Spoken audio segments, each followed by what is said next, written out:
Welcome to my channel infinity maths. Time and వర్క్లో మరొక problem చూసుకుందామండి. A can do work in 15 days. B is 50% more efficient than A. The number of days B will take to do the same piece of work is. అంటే A అనేది 15 days తీసుకుంది, B మాత్రం efficiency 50% ఏ కంటే ఎక్కువ పెట్టింది. ఏ 100% పెడితే B 150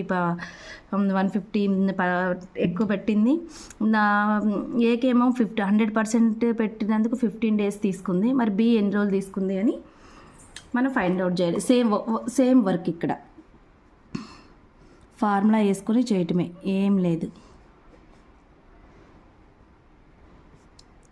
simple formula 100 into days, d is equal to 15 days.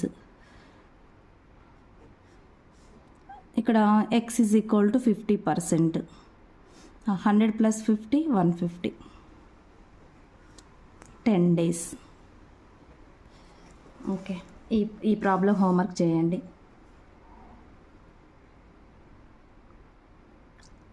Homework